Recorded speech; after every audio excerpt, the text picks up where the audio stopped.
What's going on, Glendora? Welcome back to Hard Copy. I'm your host and anchor, Ethan. And I'm your producer and anchor for this episode, Cristian Duarte. To start off this on a more serious note, we talk about the Florida school shooting. And we also talk about whether or not can video games cause violence. We also ask that you keep an open mind during this episode. We are not trying to take sides, but we're merely reporting on the issue at hand. For our first story, here to talk with us today are two gamers themselves, Dennis and Cristian. Yo, what up? What up, guys? How you guys doing today? I'm doing decent. I'm doing good. How about you guys? I'm doing good as well. So, for the first question we have for you guys is that there are reports where people claim that video games can be too violent for teens. What do you guys think about that? Well, I think maybe they should try it themselves and see if they go on a rampage and start doing stuff, because you don't see us doing that yet. Yeah, honestly, I don't see how people could look at video games and blame that for violence in teenagers when we have movies doing the same thing, and that doesn't cause violence either, and that isn't brought up into discussion. Okay, so we've had video games that get criticized because there are some parts in the certain games where it can be too inappropriate for players. So for example, games like GTA or Call of Duty are affected. They get affected since there are younger kids who aren't of age play these games and are exposed to this type of content. What are your thoughts on that? Well, that's more on the parents' decision on more if they want their kid to be brainwashed at age 12. I mean, if your kid's 12 playing video games, go play some Minecraft or something. You know, get them to learn about some geometry and some blocks and, you know, math, because Minecraft is math. It's technically a learning game, but that's besides the point. Yeah, if you're going to have, it's all the parents. It's the parents. You really do learn from Minecraft. You really do. Yeah, but, like, for that, if the kid is going to go and play the game, the kid's going to go play the game, even with the parents' consent or not. And honestly, it's their own choice. I understand that they're still young, but they have their own, like, personal abilities to, I don't know what I'm saying at this point. Know what it is? It's because Call of Duty and GTA are trending. If they weren't trending, kids wouldn't want to be playing this stuff. Like, think about it. And plus, the whole reason people have fun in those games more is because you can, like, you know, do whatever you want in there and actually not get in trouble. When in real life, you can go steal a car, and next thing you know, you're on probation for the next 3 weeks. But you know what? I don't know anything about that. So there we go. Because they get criticized, they're banned in other countries because of a certain part of the game that they have. It gets banned for other people, so they would take out that certain part of the game in other countries. What do you guys think about that? Minecraft is blocked in Taiwan for killing animals. Is that actually true? Is that the truth? Yeah. Damn. Nah, but I don't know. Banning the game, I guess it's a good move for the country, but in the same aspect, they're still going to be exposed to the same things just because it's not exposed to you by this name brand game such as GTA or Call of Duty, because there's going to be other ways. There's other games that are identical to that might not be banned, but since GTA and Call of Duty are so high up and well known, then I feel like they have more of a chance of, like, getting that bad exposure, and people are going to look at it badly. Yeah, my thoughts on it is, like you said, like, they're going to get exposed to it either way. And, like, there's so many other factors that come into, like, does, like, video games cause violence, that mostly people focus on them, like, just video games, and they kind of use it as something to blame, you know, towards, like back to the subject, the violence in video games. I don't think it's from video games. I think it's from so many different situations. My opinion on violence in video games, the violence wouldn't be in the game if it already wasn't in real life.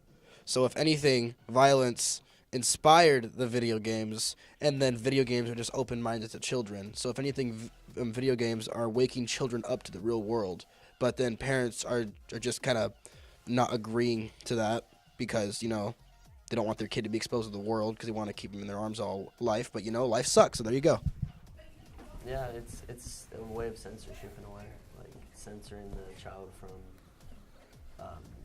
violence, I guess, in real life, even though you'll come across that either way, in a video game or not. there are also certain types of players who act toxic, meaning they'll get all angry and start getting mad at players in online games. Rage quit.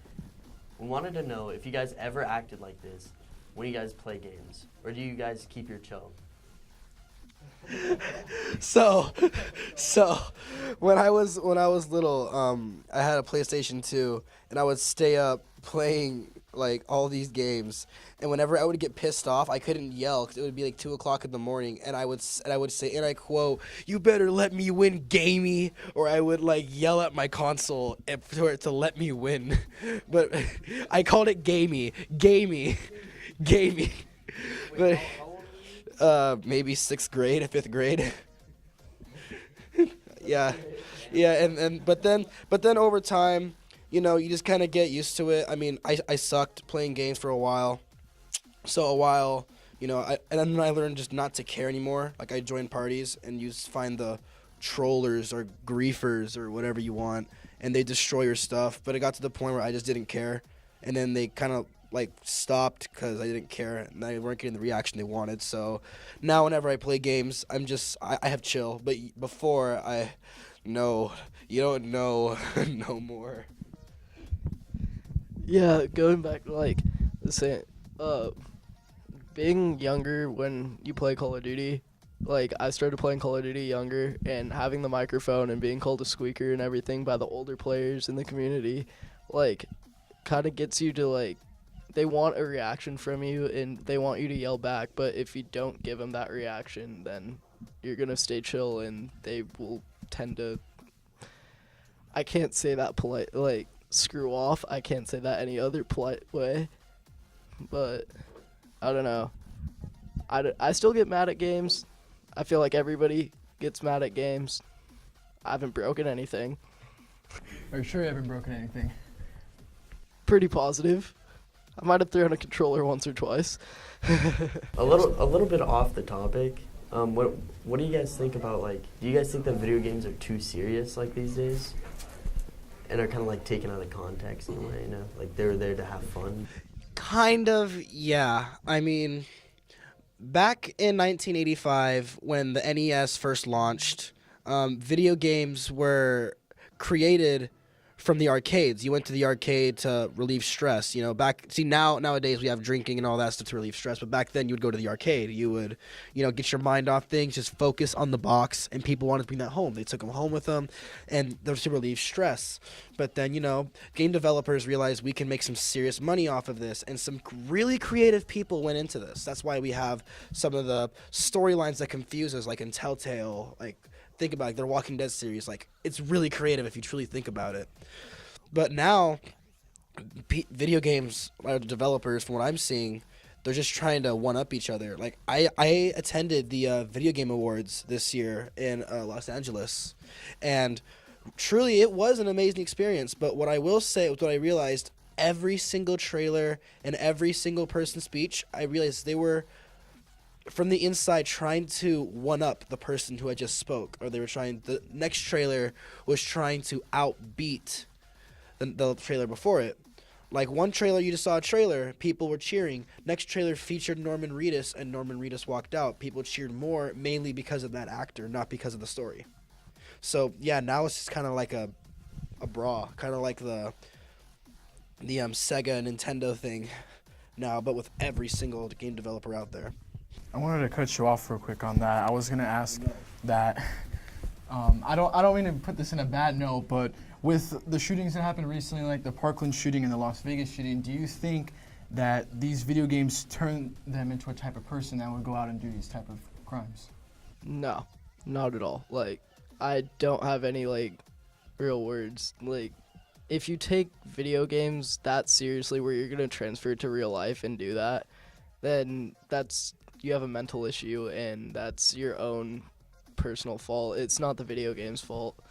Do you think it's mostly just like a mental issue that people would do this? Yeah. Like, I don't understand, personally at least, why somebody would look at a video game and be like, especially one where you kill other people, and be like, oh, it's okay to go and do this in real life. Like, it's a game. It's meant to be there to have fun. And you could get away with that stuff in the game, but in real life, like, you have to have that certain boundary limit in your mind. You see, those guys, they were already messed up in the head. So for most people, when they play a video game, you play it to have fun, or you play it to get out of work, and you're out of work, you're tired, whatever. But the people that did the shootings in Vegas and all that, they were messed up in the head. It wasn't just, I'm going to go play some Call of Duty and then bring my Call of Duty into Las Vegas for a country fest. Like, that's not how it works. Like, I wouldn't blame an invention that's made to have fun, like, on a screen, you know, something you can't really interact with in real life. I wouldn't blame that. Like, that's like saying, you know, if Mickey Mouse walked away from Disneyland and then there was some guy in a Mickey Mouse suit, like, with a knife running at people, is that Disneyland's fault? Like, what? Like, I don't get it. Okay. So there's research from a recent article in the Huffington Post that suggests that there might not be any correlation. This research is done by a prestigious university. Yet another article published by the American Psychological Association and the American Academy and pediatricians. All right, guys. Well, thank you guys for coming to the show. No problem. We appreciate your guys' opinions and all that. Thank you for having us. Yeah, I mean, you got me out of class, so it works out.